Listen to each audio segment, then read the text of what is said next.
Hola, ¿qué tal? ¿Cómo les va? En primer lugar, quiero agradecer al licenciado Alejandro Segura Chávez por esta invitación, por participar de este congreso de esta manera, en forma virtual, a distancia, que precisamente se repotencia en virtud de las restricciones que pandemia mediante en todos y cada una de las aldeas del globo la estamos padeciendo. Creo que incluso como desafío ante bueno, la continuidad misma de nuestra especie en algún sentido, y representa también una oportunidad para que podamos pensar, repensar y replantearnos algunos aspectos, sobre todo desde el punto de vista de lo teórico, sobre todo desde el punto de vista de lo humanístico y sobre todo de estas discontinuidades que representan la caída de un sistema de verdad que, de acuerdo a mi punto de vista, implosionó y que al ir desgranándose estamos viendo precisamente en el momento esta lateralidad de las cosas, en tanto y en cuanto afectan incluso lo cotidiano. La participación a distancia, que si bien se venía dando a través de la dinámica de la razón instrumental, de lo tecnológico y demás, ahora es lo excepcional se transformó en norma, ¿no? Así que bueno, en este preludio y el agradecimiento al licenciado Alejandro Segura Chávez, a su equipo de trabajo, sus colegas, colaboradores y todos aquellos que forman parte de esta iniciativa. Alcancé a ver también bueno, quiénes serán mis contertulios, y la verdad que algunos los conocía, otros los empecé a conocer y por los datos que he observado e incluso algunas lecturas de algunos de sus artículos, me siento honrado de ser parte de este espacio, de esta propuesta. Encontrarán en mí, Francisco Tomás González Cabañas, precisamente un aliado para, a través del concepto, a través del logos, poder encontrarle el interrogante al signo de pregunta, ¿no? Yo voy a hablar la presentación del Congreso, la di en llamar Intenciones intuitivas e investigación interpretativa de la individualidad. Voy a dar lectura a esto mismo porque me parece que, dado el tiempo que tenemos, si bien puede ser menos espontáneo y tal vez un poco más poco atractivo desde el punto de vista estético y de la relación con lo audiovisual, me parece que en relación a lo que uno tiene acostumbrado, al menos yo que tuve la posibilidad de participar físicamente en diversos congresos en diversas partes del mundo y en distintos espacios académicos, no académicos, formales y no formales de pensamiento, todas las participaciones presuponen el corpus teórico de las mismas, y si bien en las exposiciones hay una exégesis de lo que uno planteó, en este caso me parece que bueno, habría que respetar necesariamente esto también. Por tanto, el trabajo a presentar es, insisto, intenciones intuitivas e investigación interpretativa de la individualidad. Como introito del corpus teórico a presentar, de la propuesta, tiene mucho que ver con una definición, si se quiere, la cual hace mucho hincapié Marx a nivel teórico, entre la diferencia entre estructura y dinámica. Yo creo que así como en realidad viene de aquel relato que nos hace Platón en uno de sus diálogos en relación al inicio de la escritura, ¿no? Con aquel mito del dios egipcio que se manejaba solamente a través de la palabra y que en un momento, para hacerle la vida más sencilla, si se quiere, a los seres humanos, para que no olviden cosas, para no olvidar precisamente, genera el ámbito de lo escrito, pero logrando lo contrario, digamos, ¿no? Logrando precisamente que lo escrito represente y signifique aún más olvidos, porque a través de eso es una herramienta por la cual nos permite dejar, a través de sintagmas, ¿no? A través de signos, a través de grafías, todo aquello que podemos estar pensando, sintiendo, o incluso en el campo de la intuición, y abrimos en paralelo, si se quiere, otro campo de acción de lo humano, tal vez sin darnos cuenta, disolviendo lo que vendría después de Platón en Aristóteles, el principio de no contradicción, ¿no? Tanto la palabra entre lo escrito y lo hablado es la ruptura, o mejor dicho, la sin razón de lo que después sería la razón del principio de no contradicción. Pero bueno, esto lo toma muy bien Derrida después en la farmacia de Platón, donde precisamente lo que plantea es esto mismo, ¿no? O sea, ese inicio de la palabra que antes pertenecía al ámbito de lo sagrado de unos pocos, de los pocos va a lo múltiple, digamos, lo escrito, que puede ser llegado hacia, en el cual puede tener acceso la mayor cantidad de individuos que no sean únicamente los dioses selectos, dueños de la palabra, pero que genera precisamente en relación a esto, a no olvidar el olvido, y genera a su vez luego un nuevo sistema de privilegios de los que tienen la palabra, ¿no? Veremos después, si no, la definición bíblica esa de que primero fue el verbo, digamos, y incluso más luego en Platón también, esta cuestión de el estado, el mejor de los estados gobernado por el rey filósofo, ¿no?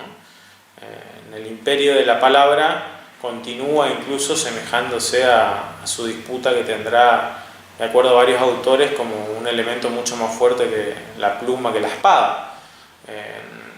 Y entonces, dentro de esas estructuras que estamos planteando y que estamos presentando en este congreso, tiene que ver en cómo nuestro planteo arriba a través no solo de una dinámica, el fluir de las ideas, la presentación, lo que consideramos que es un aporte creativo, un aporte que obviamente en el cual uno se nutre de muchos autores, de muchos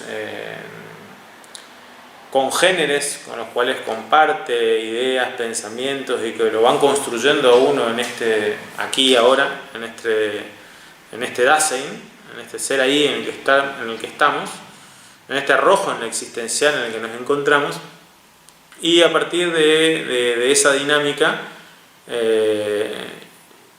estemos o no, digamos, obcecadamente cumpliendo a rajatabla los lineamientos de una determinada estructura, la dinámica se ensamble o no, o la exceda, o va a estar condicionada por la estructura, o va a generar una nueva estructura, o va a generar cambios en esa estructura. ¿Qué quiere decir? Seguimos hablando en lo textual, en nada más que en lo textual. Es decir, si nosotros debemos escribir poesía, bueno, obviamente no solo que existía la poesía clásica con las determinadas rigores formales y exigencias que después se transforman, ¿no?, en la poesía moderna, el verso blanco y demás, pero no dejan de tener una estructura que la definen como poesía, si no serían la distinción de los géneros, ¿no?, género y especie, en cuanto también al campo de la palabra. Es decir, un ensayo es un ensayo en tanto y en cuanto sostiene una tesis, una idea, se la contrarrefuta, se la nutre de argumentos, se elabora una síntesis, y un cuento, a diferencia de una novela, una nouvelle, por ejemplo, una pequeña novela, tiene una extensión, el cuento, mucho más reducida que la de la nouvelle. La nouvelle tiene a su vez más reducida que la novela general, la novela clásica. los guiones cinematográficos, las recetas de cocina, que son estructuras en donde la dinámica de los escritos se va permeando, generan precisamente este doble juego, ¿no? Este doble juego en donde nosotros consideramos, a través de la propuesta que te la estamos ofreciendo en este congreso, de que así como existieron los seminarios, como existieron más luego las obras completas de toda la recopilación de artículos de autores, de charlas, incluso lo que usualmente en humanística se ve que eran o es material de estudio de clases magistrales y de conferencias que después pasan a ser libros, vemos que el objeto libro, que ha dominado en los últimos siglos hasta esta parte, deja de ser la estructura clásica del intelectual, ¿no? Es decir, esta dinámica de pensamiento que vamos a presentar va por fuera del concepto libro y del concepto artículo académico, con las citas textuales de las normas Chicago, Oxford, APA, digamos, que referencian un rigor que a nuestro humilde entender carece de sentido por una excentricidad de lo metodológico. Partimos de la base que son algunos aspectos que alejan al lector de la lectura, en tiempos en donde la lectura es casi un fenómeno milagroso, ¿no? Y no solo la lectura es un fenómeno milagroso, sino que también ese fenómeno milagroso se ve aún más reducido cuando la lectura no necesariamente significa comprensión. Y que la lectura escasa signifique casi nula comprensión nos lleva a un problema. Entonces, si los ámbitos, las usinas académicas, de estudio, como la querramos llamar, se aferran a estas cuestiones metodológicas, estos rigores formalistas, lo único que hacen es ir cercando, como en los tiempos del medioevo, ¿no? Donde solo algunos miembros privilegiados de la curia podían tener acceso a esas verdades de los monasterios, y en donde sale de ahí el concepto de claustro. Gracias a la imprenta se hace más asequible y alcanzable para mayor cantidad de individuos precisamente esos textos escritos que tampoco eran libros. Después de Gutenberg empiezan a ser libros, y es lo que ahora nosotros consideramos que va a tener un punto final, digamos, ¿no? El fenómeno libro ya como un objeto no solo comercial, sino como la cosificación del pensamiento por parte de las usinas academicistas, o que imponen estos rigores formales para que vos pongas en negrita en Times New Roman 12 la cita, porque si no eso te invalida en una opinión o un pensamiento. Una cuestión, insistimos, que lo único que hace es presurizar aún más, cercenar la posibilidad de que el fenómeno de lo humano aumente su experiencia con la lectura y con la comprensión, y que en definitiva lo que podríamos llamar una democratización de la cultura o democratización del pensamiento pueda ser un fenómeno posible en algún caso, ¿no? Así que esa es la estructura. Nosotros vamos a usar una estructura en la cual planteamos artículos que no son breves, son breves en relación a tesinas de cientos y cientos de páginas que son casi copiar y pegar de citas textuales de libros que tienen muy poca dinámica, digamos, ¿no? Salvo en esos selectos grupos que en definitiva casi en la mayoría de los casos terminan discutiendo el sexo de los ángeles, ¿no? Volvemos a esa época medieval, más luego bizantina, en donde las discusiones estaban centradas en estos aspectos. Y recordemos el ámbito, el contexto en el cual nosotros estamos en nuestro aquí y ahora, digamos, ¿no? O sea, millones de seres humanos marginados por la exclusión, por la pobreza, por la imposibilidad de ser dignos, excluidos en esos archipiélagos de excepción que cada vez son más normales. Y ahora, con la irrupción, precisamente con la caída de todo este sistema de verdad, nos encontramos con que ni siquiera tenemos garantizado eso que ese sistema nos garantizaba, algunos muy pocos, ¿no? Lo que nos podíamos alimentar y tener algún bien como para gozar de la libertad de caminar, gozar de la libertad de abrazar al otro, besarlo, gozar de la libertad de tener un sistema sanitario, de tener un sistema de educación, el derecho al ocio, al esparcimiento, al mirar un espectáculo deportivo. Nada de esto lo tenemos en el momento, y no es un aspecto meramente circunstancial. Insistimos, en la caída del sistema de verdad con el cual nos veníamos manejando durante tanto tiempo, porque no es casual que a nivel de ese fármaco, precisamente, ¿no?, del que hablaba Derrida en la farmacia de Platón, ¿no?, que es tanto cura como veneno, hoy no tengamos ni cura ni vacuna para un virus que precisamente tampoco lo pudimos ver venir. Y que tampoco sabemos muy bien en realidad cómo actúa, cómo termina de actuar, salvo esta reacción casi instintiva de lo humano, porque digamos, ya lo hacían nuestros antecesores hace miles de años atrás, de mantenernos en la cueva, ¿no? Para seguir con Platón, mantenernos dentro de la caverna, ¿no?, en el útero materno, no salir de ese estado amniótico, ¿no?, en donde nos alimentamos en este caso. Yo no diría al concepto madre como útero, sino más que nada que, digamos, podríamos estar ante la presencia de el padre norma reglado dentro, ¿no? O sea, es un fenómeno que lo podemos ver después, en el cual vamos a abordarlo, pero que necesariamente implica nuestra conceptualización de lo que está ocurriendo. La conceptualización de lo que está ocurriendo es un aspecto que nos desafía a nosotros mismos desde nuestra posición de lo humano, ¿no? Porque bueno, es en el momento, es en el aquí y en el ahora, estas circunstancias que nos tocan vivir. Decía que la estructura es relativamente breve en relación a una tesina, es un poco más extensa que una nota periodística o que una presentación o un posteo de red social, o como una comunicación, como una charla en un bar o algo informal.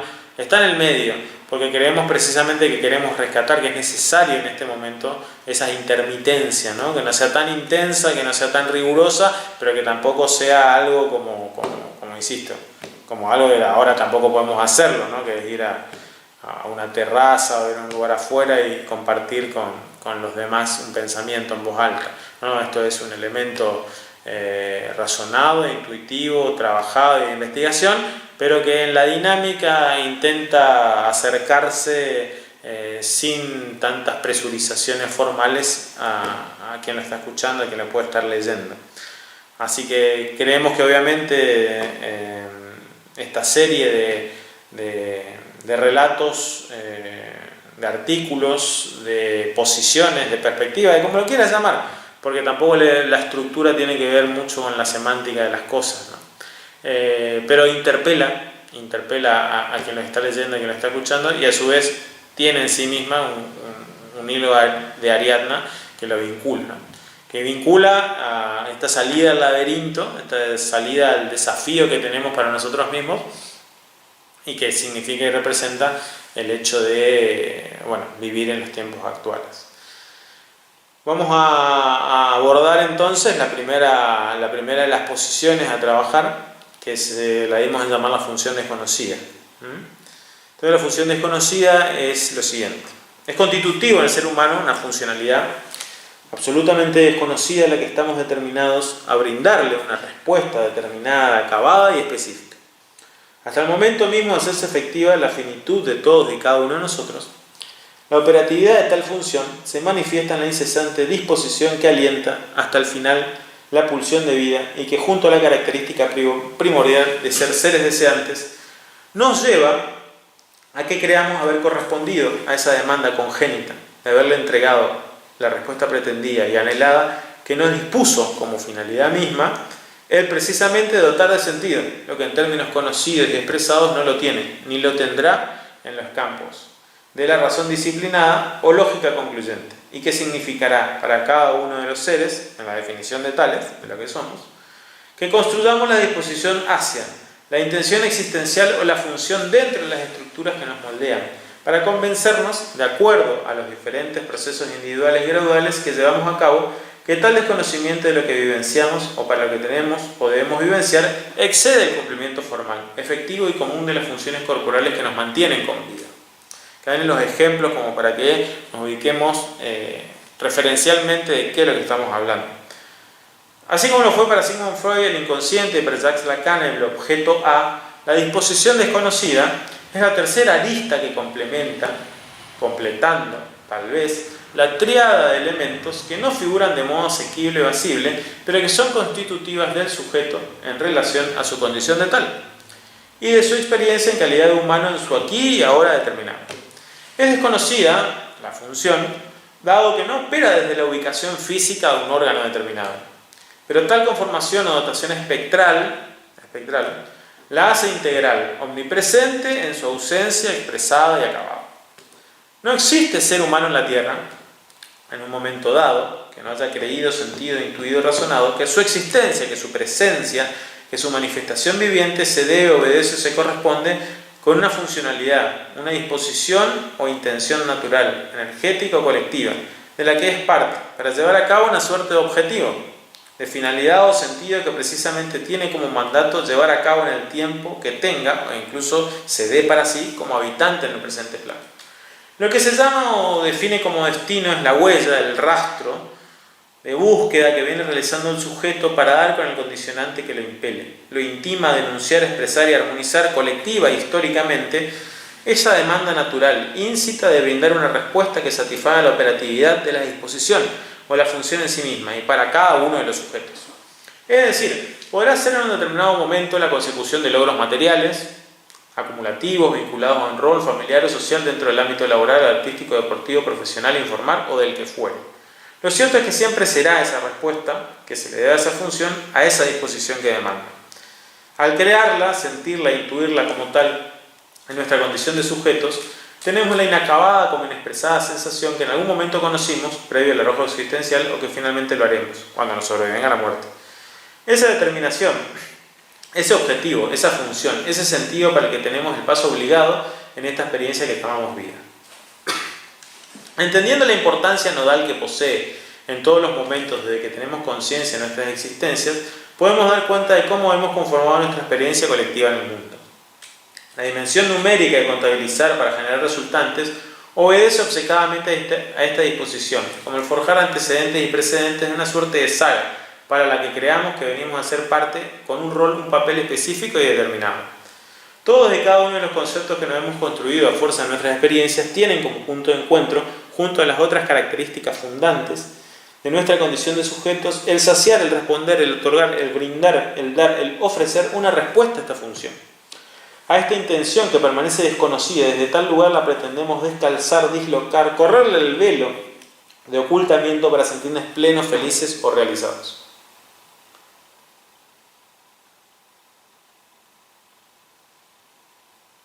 Dada esta peculiaridad que comparte con los aspectos fundantes de lo humano, nunca puede ser absoluta ni definida, encontrada y por ende cerrada o anatematizada.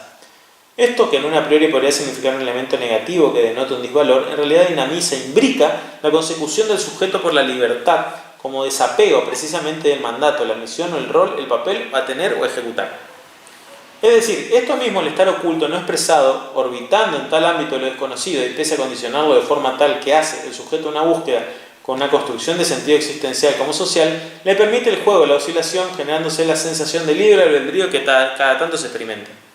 Es decir, como uno no sabe ni nunca sabrá ciencia cierta ese rol específico ni determinado, pero que se siente, se intuye y se hace presente, mediante esta función de disposición desconocida, la libertad a conseguir se equilibra o tensiona con esa función del destino, previamente asignada o escogida. Se libra una suerte de disputa entre las fuerzas o pulsiones de Eros y Tánatos, entre las moiras de la mitología griega a quienes acudiremos para la alegoría de determinar la función, la disposición o la intuición desconocida. Son tres las moiras, recordaremos, ¿no?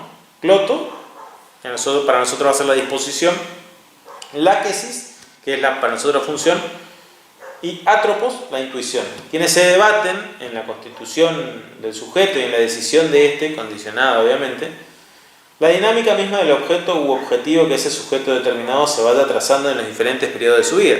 Nos dio las moiras del destino, ¿no? El ir y venir, las contraposiciones y demarcaciones de las moiras entre sí que pululan como los tironeos o movimientos que se siente, intuye o percibe el sujeto dentro de sí, no está por fuera, ¿no? Se opera dentro de, obviamente, la conciencia de sí que tenemos y que en realidad no tenemos de nosotros mismos, pero que no está por fuera como en el fenómeno de lo griego, que sí crea el sistema de lo mitológico, ¿no? El ir y venir, las contraposiciones y demarcaciones de las moiras entre sí pululan como los tironeos, movimientos que siente, intuye y percibe el sujeto dentro de sí, lo que hará que finalmente tome una decisión que también podrá ser cambiada. Es finalmente la libertad adquirida o adquiriente que puede traducirse como felicidad, por el descubrir de aquello desconocido, la función y disposición primigenia, y el manejo que haga de tal demanda en el decurso de su propia existencia, liberando y alimentándose a la vez de la energía de la libertad que se nutre de las condiciones previas y anteriores que permiten que ese cuerpo sobreviviente, complementando sus funciones vitales, se constituya sujeto, pero liberado a la vez de ese libreto que es destino, elegido o asignado a un tiempo anterior o ulterior, como posibilidad de libertad, a cada rato, en cada momento, definiéndose este interactuar como el sentido mismo de una instancia o un instante de felicidad. Esto es lo que llamamos la función desconocida, como para replegarnos en el movimiento y de la exposición escrita.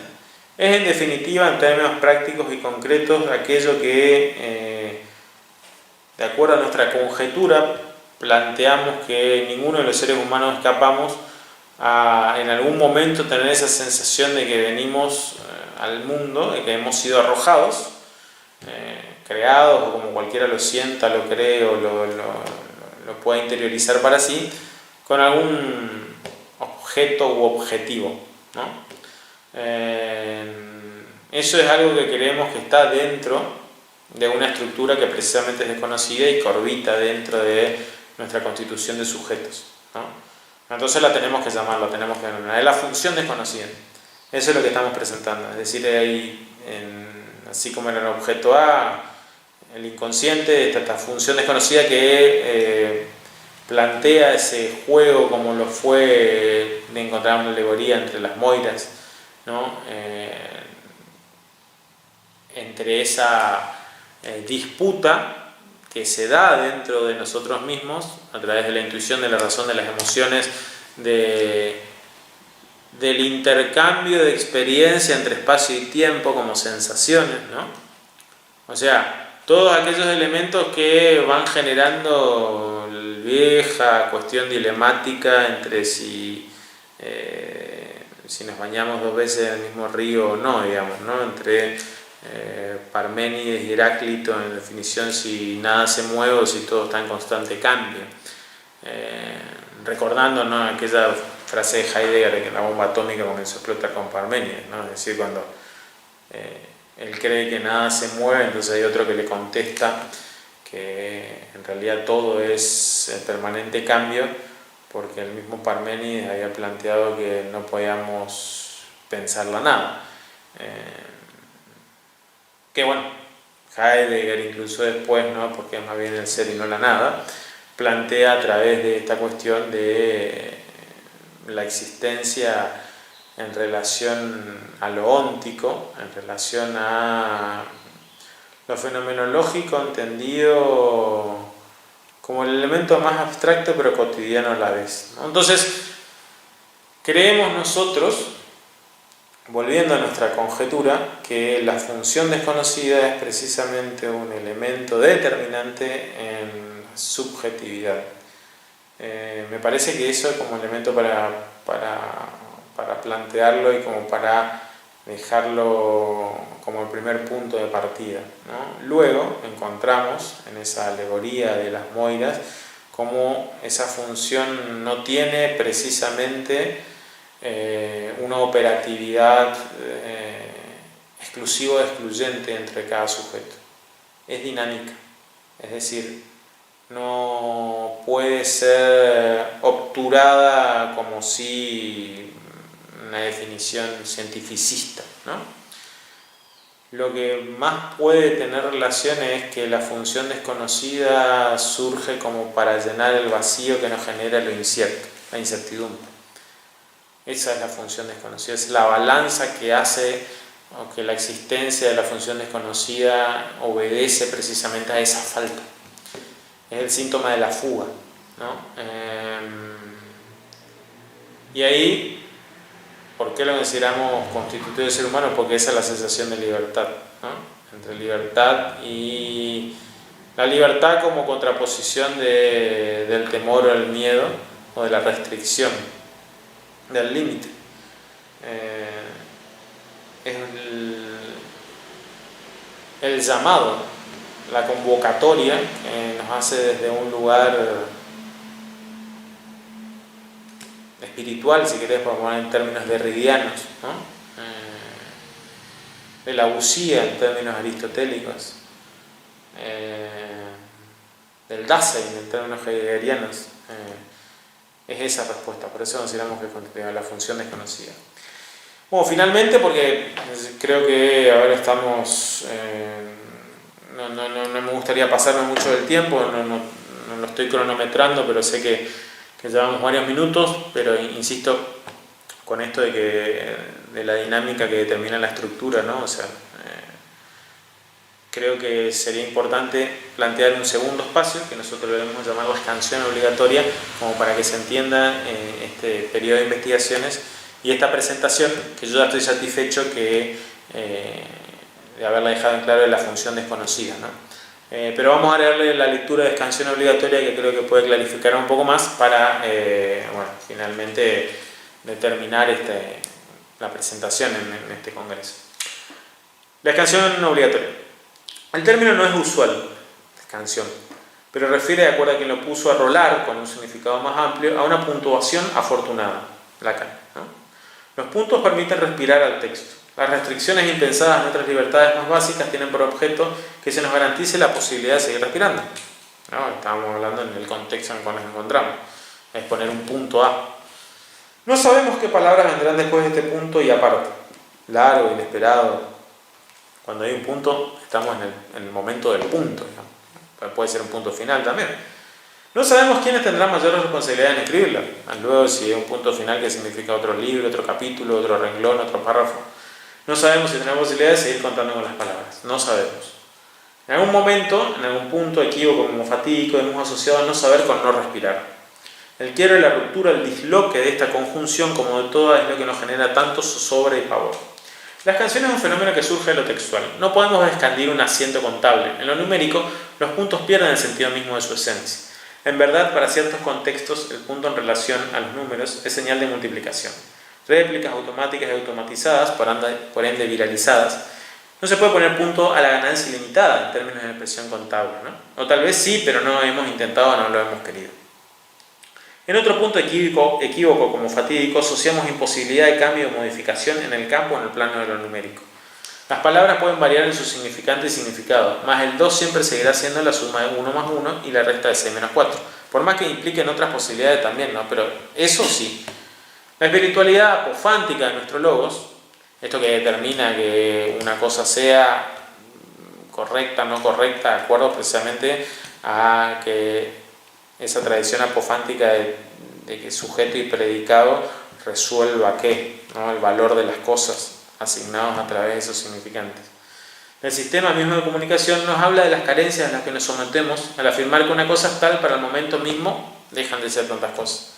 Es decir, en el momento que yo estoy haciendo esto, dejo de hacer muchas cosas que podría haber estado haciendo, digamos, ¿no? O sea, el valor de estar haciendo no significa solamente en el hacer, sino en todo lo otro que me hice ocupando mi tiempo en hacer esto.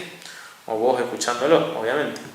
En principio, no hay contradicción auspiciada y generando la aceleración ya desatada con el poema de Parménides, ¿no? Era algo un poco hablábamos antes. En ese después, que nos hará entender lo que no comprendemos y no aceptamos asumir, es que no sabemos, se juega el destino su azar, ya sin afirmar ni preguntar, teniendo el humano como testigo, como clave y como autor de una obra que la cree suya como para volver a realizar una canción, punto. Puntuar nuevamente para que el relato, respiro mediante, resignifique el conjunto de signos y los pueda fundir efectivamente con su contraparte numérica o continúe en su reiterado intento por.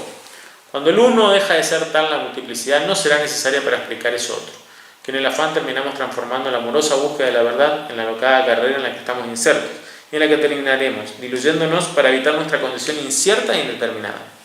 El párrafo finalizó. Tal vez este sea también de un capítulo de la narración. Puede que simplemente un descanso, como tantos más. Tenemos, eso sí, la posibilidad de que más luego nos expliquemos más acabadamente con signos numéricos o lingüísticos o de los que fuesen para una humanidad más entendida o como la queramos reclamar. Necesitábamos dejar de respirar o tener más cierta la posibilidad tal para saber que el otro, en cuanto a lo que me complementa, puede ser el peligro que me extermine, ¿no? Si me tose, si está al lado, si no respeta la distancia social, como en estos casos, en la contradicción tajante que sin su existencia, como reflejo o espejo, ya nada tiene sentido. Si quiero respirar, si no lo puedo escuchar, hacer lo mismo que para uno, en su desafío múltiple, puede ser tan cotidiano como natural. Punto. Punto. Bueno, insisto con el agradecimiento, espero que te haya resultado interesante, atractivo.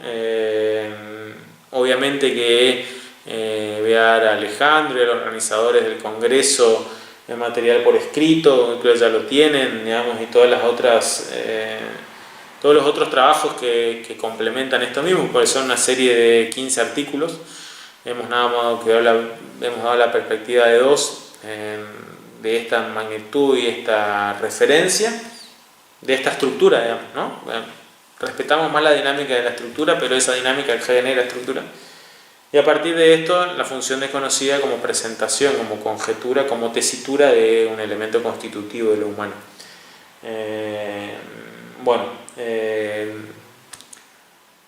Espero que te haya resultado interesante. Estoy a disposición en estos tiempos en que estamos lejos pero cerca a través de lo telemático y lo virtual. Esperemos no tener algún colapso electrónico, energético que nos imposibilite más luego, ¿no? Una comunidad como la que estamos creando, digamos, o sea, porque eso también vamos a tener que tener cuidado en algún punto. Por eso es bueno siempre este tipo de experiencias, ¿no? Que se sirvan de lo tecnológico y de lo instrumental y no ser nosotros un servicio de ellos, porque en definitiva la experiencia de lo humano va más allá de sus medios, de sus métodos, ¿no? Es lo humano lo que determina. Por ello, hasta que esto dure, Francisco Tomás González Cabañas, hay redes sociales, bueno, hay elementos que nos hacen encontrar por las redes. Y un gran saludo. Voy a estar muy atento a la exposición con quienes comparto la presencia en este congreso. Hasta luego, muchas gracias.